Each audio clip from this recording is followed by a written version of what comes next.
Dear students, today we are going to read 6th chapter of your Beehive book, My Childhood. It is a biography written by APJ Abdul Kalam. It is an extract from his autobiography, The Wings of Fire. I need not to give any introduction to APJ Abdul Kalam. Abul Fakir Jainal Abidin Abdul Kalam was his full name. He was an Indian aerospace scientist. He was born in Rameswaram in Tamil Nadu. He was a physics expert along with being an aerospace engineer. He introduced ballistic missile in India. He was bestowed with Padma Bhushan, Padma Vibhushan and the highest civilian award of India, the Bharat Ratna.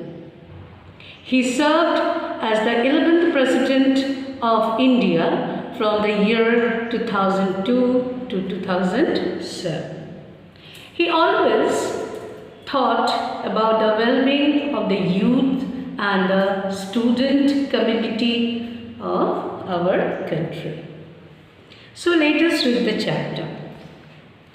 I was born into a middle-class Tamil family in the island town of Rameswaram in the erstwhile Madras state. So, in the first line, the writer Abdul Kalam states where he was born. He was born in the island of Rameswaram, which was previously in Tamil Nadu, which was previously known as Madras state. He was born in a very middle-class family. My father, Jainal Abidin, had neither much formal education nor much wealth. Despite these disadvantages, he possessed a great innate wisdom and a true generosity of spirit.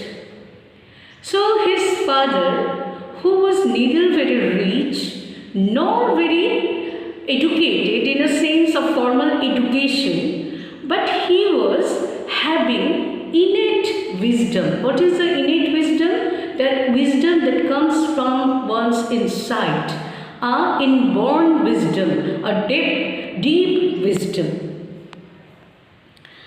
He had an ideal helpmate in my mother, Ashiamma. Actually, we skipped one thing. Along with this wisdom and all, his father had a very generous character.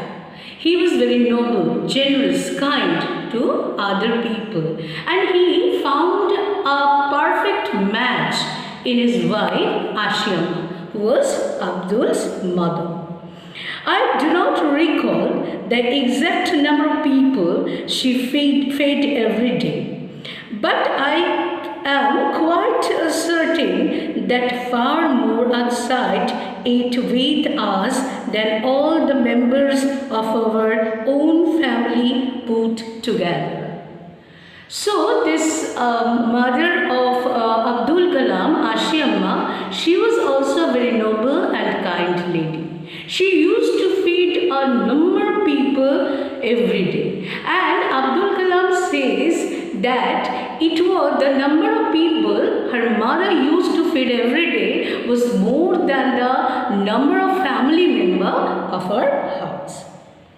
I was one of many children, a short boy with rather undistinguished look, born to tall and handsome parents. So, Abdul Kalam had many siblings and he was a very short-height, undistinguished boy who cannot be separated for his look. He was very common-looking boy. But his father and mother, his parents, they were very tall and handsome. We lived in our ancestral house, which was built in the middle of the 19th century. It was a fairly large pakka house made of limestone and brick on the Mosque Street in Rameshwaram. So his house, which he inherited from his ancestors, was a pakka house. You all know what is a pakka house, the house that is made of stone and brick and sand, etc., etc. And this house was located in the Mosque Street of Rameshwaram. My austere father used to avoid all unnecessary. My austere father used to avoid all inessential comforts and luxuries. However, all necessities were provided for in terms of food, medicine, or clothes. In fact, I would say mine was a very secure childhood, both materially and emotionally. So his father was a very strict person, or strict, and not only strict, he was very severe also, and he avoided all type of luxuries and things that are not very essential for living. But his childhood was not deprived of the primary basic needs like medicine, foods and clothes. Rather, here the line is very important. Abdul Kalam is saying that his childhood was very secured. It was a very good childhood. It was a golden childhood because he got both the support of material things and emotional things from his family. His parents supported him both materialistic way and emotional way. The Second World War broke out in 1939 when I was 8 years old. For reasons I have never been able to understand, a sudden demands for tamarind seeds crowded in the market. So here, when Abdul Kalam was just 8 years old, a sudden broke out of the demand in tamarind seeds erupted, okay, that is increased. Okay, so it was the time of Second World War. You all know when the Second World War happened. It was in 1939. Okay. I used to collect the seeds and sell them to a provision shop on Mosque Street. So, in order to earn some money, what did Abdul Kalam used to do? He used to collect the tamarind seeds and he used to sell it to a provision store. What is a provision store? किराने की जो दुकान होती है, उसमें जाके वो उसको बेचते थे. A day's collection would fetch me the princely sum of 1 anna.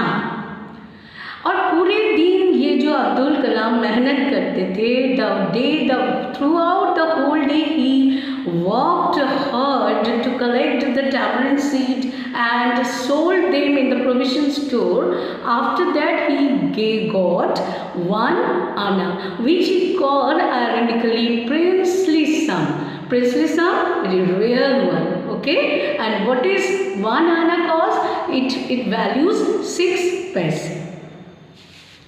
Okay, my brother-in-law Jalaluddin would tell me stories about the war, which I would later attempt to trace in the headlines in Dinamani, in our area. His brother-in-law Jalaluddin used to tell the small Abdul Kalam the stories of Second World War, which he later tried to find in the Dinavani, the daily of Tamil Nadu. Our area, being isolated, was completely unaffected by the war. But soon India was forced to join the Allied force, and something like a state of emergency was declared. The first casualty came in the form of the suspension of the train halt at Rameswaram station. So, everything was quite going fine in Rameswaram as it was an isolated place. But as soon as India was forced to join the Allied force, you all know there are two parties in the Second World War, and in the Allied force there are UK, US and Russia. So as British was ruling at that time in India, they forced India to join the Second World War. So the condition of emergency was deployed in India. And as a result, what happened? People's liberty, people's democracy was at stake. Some privileges of people were curtailed. And it also came in, the effect also came in Rameswaram as in a form of the train which halted at Rameswaram, it was cancelled. Okay. At Rameswaram, the newspapers now had to be bundled and thrown out from the moving train on the Rameswaram road between Rameswaram and Dhanushkodi. So the train which was passing from Rameswaram to Dhanushkodi, now it was not halting in Rameswaram station. So the newspaper which was about to reach in Rameswaram was thrown from train at the Rameswaram road between Rameswaram and Dhanushkodi. That forced me, my cousin Samsuddin, who distributed newspaper in Rameswaram, to look for a helping hand to catch the bundle, and as it naturally, I filled the slot. So his brother, his cousin, Samsuddin, he was a newspaper distributor. As the train was not stopping, had the stoppage at Rameswaram, he had to find a person who can catch the bundles which were thrown from the train. So Abdul Kalam was the person who fitted the slot, who fitted for the job. Okay, to look for a helping. Samsuddin helped me earn my first wages. Half a century later, I can still feel the surge of pride in earning my own money for the first time. So, in exchange of work, his cousin brother Samsuddin used to give him some wages, salary, money, and half century later, that is after 50 years, still Abdul Kalam is feeling a pride when he thinks about the first earning of his life. Every child is born with some inherited characteristics into a specific socio-economic and emotional environment and trained in certain ways by figures of authority.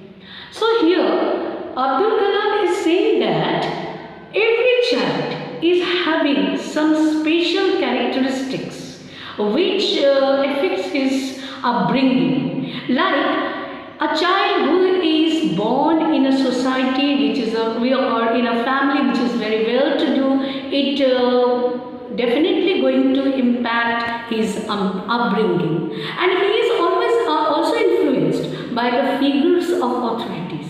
Who are the figures of authorities? Figures of authorities firstly are the parents, who had a great influence in his character, in building up his character. Next, the teachers. Teachers are having immense impact in a child's character. Okay. I inherited honesty and self-discipline from my father.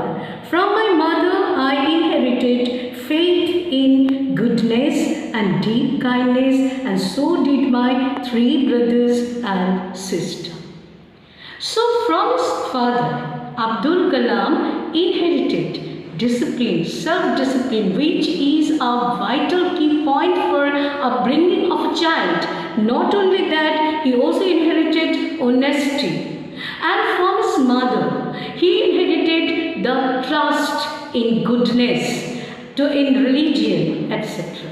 And his other siblings, all the 3 brothers and sisters, they also inherited the same characteristics from his parents. I had 3 close friends in my childhood: Ramanatha Shastri, Arvindan, and Shiva Prakasan. All these boys were from Orthodox Hindu Brahmin families. Now see the irony. Abdul Kalam belongs to a Muslim family, but his friendship is with 3 children who belong to Orthodox Hindu Brahmin family. They are Ramanatha Shastri, Arvindan, and Shiva Prakasan. Okay. As children, none of us never felt any difference among ourselves because of our religious differences and upbringing. So, the children, the 4 friends, they never felt the segregation, never felt the differences among them regarding this religion and all the caste. So, they were very close to each other. In fact, Ramanatha Shastri was the son of Pakshi Lakshmana Shastri, the high priest of the Rameswaram temple. Now see, who was Ramanatha Shastri? Ramanatha Shastri was the son of Pakshi Lakshmana Shastri, who was a priest in the, not a priest, high priest in the Rameswaram temple. Still, they are having a very good bonding among them. With the high priest of the Rameswaram temple, later he took over the priesthood of the Rameswaram temple from his father. Arvindan went into the business of arranging transport for pilgrims, and Shiva Prakashan became a catering contractor for the Southern Railways. So afterwards, what happened? This Ramanatha Shastri, he inherited the priesthood from his father, Pakshi Lakshmana Shastri, and he became one of the priests in Rameswaram temple. Arvindan started the business of transport for carrying the pilgrims from somewhere to Rameswaram. And Shiva Prakashan, he started his catering business in Southern Railways. During the annual Sri Sita Rama Kalyanam ceremony, our family used to arrange boats with a special platform for carrying idols of the Lord from the temple of the marriage site, situated in the middle of the pond called Rama Tirtha, which was near our house. Now here also you can see the liberal outlook of the family of Abdul Kalam. Though they were Muslim, they were different religion, but they arranged the boat for the Sita Rama Kalyanam ceremony. What is Kalyanam? This is marriage, and this is an enact of the marriage ceremony of the Sita and Rama. So, Kalam's family used to arrange the boat to bring up the idols from the temple to the marriage site, which was situated in a pond that was called Rama Tirtha, and it was just situated nearby the house of Abdul Kalam. Every events from the Ramayana and from the life of the Prophet were the bedtime stories my mother and grandmother would tell the children in our family. In every family, mothers or the grandmothers, they used to tell the children stories. And in Kalam's family, there was no bounding of religion. His mother and grandmother, they both narrated the stories from Ramayana and the stories of Hazrat Muhammad, the great prophet of Muslim religion. One day when I was in the 5th standard at the Rameswaram Elementary School, a new teacher came to our class. I used to wear a cap which marked me as a Muslim, and I always sat in the front row next to Ramanatha Shastri, who was the sacred thread. So, when Abdul Kalam was in an elementary school, was in a primary school, an incident happened to him. What happened? A new teacher came to his class. As child and friend, Ramanatha Shastri and Abdul Kalam used to sit together in the front row. Abdul Kalam used to wear a cap which marked him as a Muslim boy. And Ramanatha Shastri, who was who came from an Orthodox Brahmin family, used to wear the sacred thread which marked him as the Hindu Brahmin boy. The new teacher could not stomach a Hindu priest's son sitting with a Muslim boy in accordance with our social ranking as the new teacher saw it. So the new teacher could not stomach, could not digest, could not tolerate that one Muslim boy is sitting with a Hindu Brahmin boy, because the society was filled with prejudices and discrimination at that time. I was asked to go and sit on the back bench. I felt very sad, and so did Ramanatha Shastri.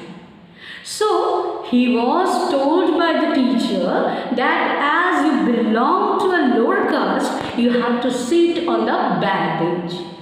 The boy was very small, he was disheartened, he became very sad. And his friend as well, as he also became very sad and disheartened. He looked utterly downcast as I shifted to my seat in the last row. He looked totally upset. He looked very sad, downcast when Abdul Kalam obeyed the order and shifted to the last row.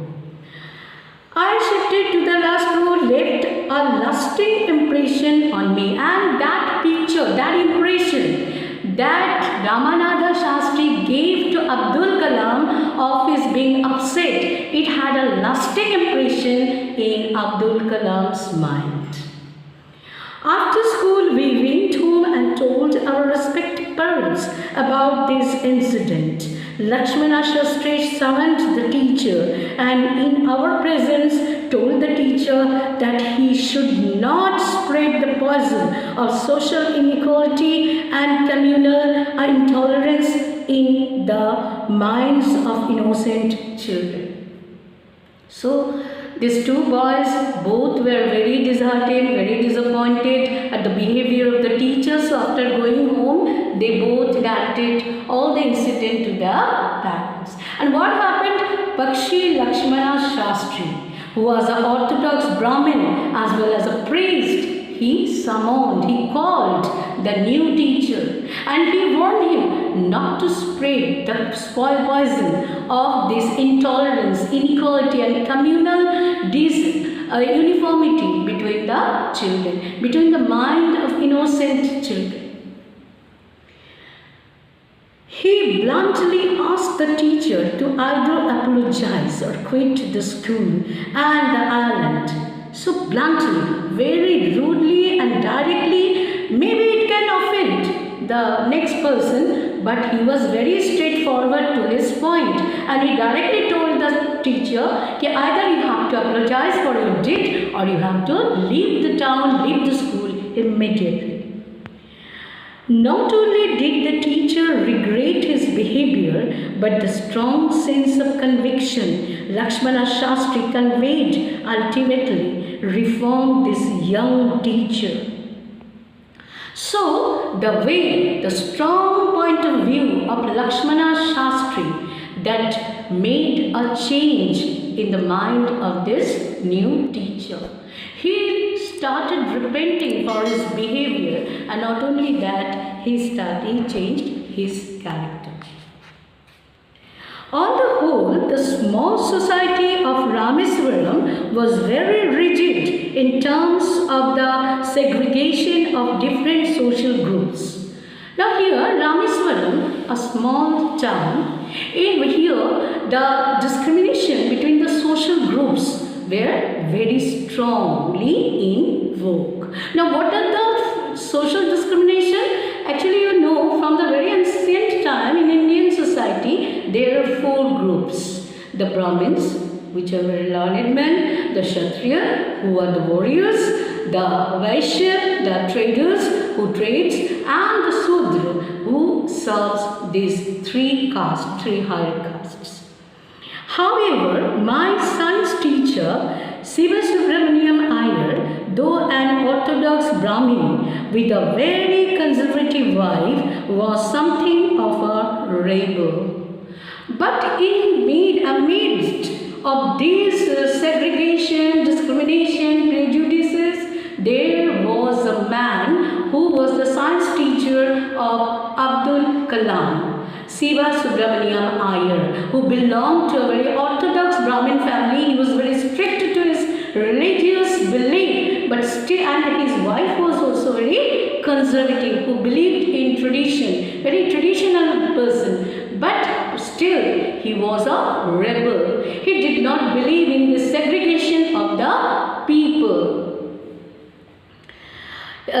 Something of a rebel. He did his best to break social barriers so that people from varying backgrounds could mingle easily. So he always tried to break up all the barriers and tried to make people mingle, to mix up with each and other. He used to spend hours with me and would say, Kalam, I want you to develop so that you are on par with the highly educated people of the big cities. So उनके मन का ये इच्छा था, ये हमेशा कलाम को जब भी उनके साथ बैठते थे तो ये क्या कहते थे कि कलाम, I want you as your upbringing as the highly educated people, so that in the big cities you can easily mix up with them. One day he invited me to his home for a meal. His wife was horrified at the idea of a Muslim boy being invited to dine in her ritually pure kitchen. So one day what happened? This science teacher called Abdul Kalam to dine with him at his home. But his traditional wife, she could not accept the idea. She was horrified at the idea that some Muslim boy is coming to her home and is getting dinner in her ritually pure kitchen. What is a ritually pure kitchen? The kitchen is ritually cleaned up and ritually reformed from other outsiders, especially from the Muslim people. She refused to serve me in her kitchen. Siva Subramaniam Iyer was not perturbed, nor did he get angry with his wife. So, when she saw the Muslim boy, he is getting to dinner in her ritual kitchen, she just refused to serve him. But at that, Siva Subramaniam Iyer, he was not perturbed, he was not annoyed, he was not disturbed by his wife's behavior. Neither he was disturbed nor he was angry. What he did, he served the meal with his own hand to Kalam. Served me with his own hands and sat down beside me to eat his meal. Not only that, he also took his meal beside of Kalam. His wife watched us from behind the kitchen door. I wondered whether she had observed any difference in the way I ate rice, drank water, and cleaned the floor after the meal. So what the wife of the teacher did, she just hid behind the kitchen door and observed Kalam taking the milk. And it was sure that she could not get any difference of the style of taking the milk or drinking the water or cleaning the floor. Because whether we are Muslim or Hindu, the process of eating, drinking and cleaning remains the same. I wondered, when I was leaving his house, Siva Subramania Iyer invited me to join him for dinner again the next weekend. So not only he fed the boy, when Abdul Kalam was leaving his house after taking the dinner, he invited him again to have his dinner the next weekend. Observing my hesitation, he told me not to get upset, saying, once you decide to change the system, such problems have to be confronted. Okay, so when he saw the hesitation in the boy, because at his wife's behavior was not very good to him, he assured the boy not to hesitate or not to be scared, because he encouraged the boy, telling that if you have the determination to change the society, you have to confront. What is confront? You have to have fight, constant battle. You have to cope up with such odds in the society.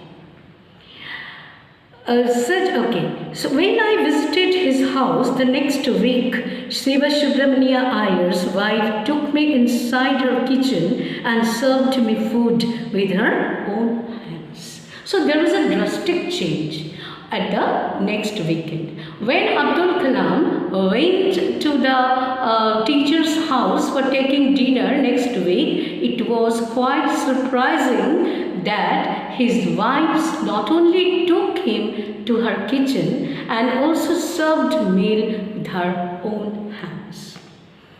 Then the Second World War was over and India's freedom was imminent.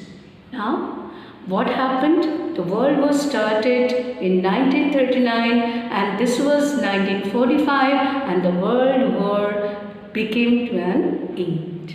And what happened? India's freedom, India's independence was inevitable. It was very prominent that India is going to get her freedom. India will build their own India, declared Gandhiji. So Gandhiji who was an inevitable part of Indian freedom movement. He declared that we Indian, we will build our own India. Nobody else will interfere of building our nation.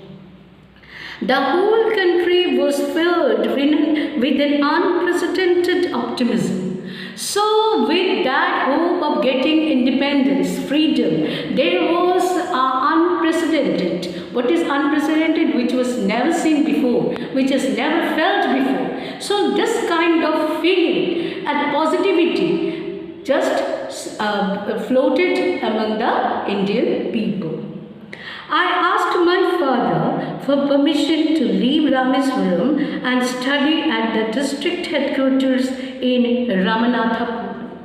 Now here the very ambitious boy Abdul Kalam, he wanted to get further studies, and for that purpose he wanted to go to Ramanathapuram, the headquarters. Okay, so district headquarters. So he sought for permission from his father. Further, he told me as if thinking aloud, Abul, I know you have to go away to grow. Does the seagull not fly across the sun alone and without a nest? So his father, who did not have much formal education, but he was a great visionary, he told to the boy, yes Kalam, you must live for betterment. And he gave the example of the seagull. You have seen in your picture that the seagulls are the one kind of bird who flies over the very high and high. He gave the example and told कि seagull जब ऊपर उड़ते हैं तो कहाँ उनके साथ उसका नेस्ट रहता है, मतलब उसका घर कहाँ रहता है. So you have to also leave your home. You shouldn't be homesick, and you have to progress in your life, and so you have to process. So you should pursue your dream. He quoted Khalid Gibran to my hesitant mother, "Your children are not your children. They are the sons and daughters of life's longing for itself. They come through you, but not from you. You may give them your love, but not your thoughts, for they have their own thoughts." Now his father quoted Khalid Gibran's famous poem, "Your Children," to console, to make his mother, who was a bit hesitant to leave Kalam for Ramanathapuram, to make her understand that though the parents give the birth to the children, they bring up the children, they look after the children, but they cannot impose their thoughts on them, because they have to make their own identity, own entity in the world. They have to pursue their dreams. So life is waiting to embrace them with its all your hope and with all its hope and bright aspects. So let them go, let them grow up, and let them fulfill their dreams. So that was his parents. This kind of parents surely have a great impact on their child. So here we come to the end of this chapter. Hope you enjoyed the chapter and must have learned some determination from Abdul Kalam's character. Thank you for watching. Bye.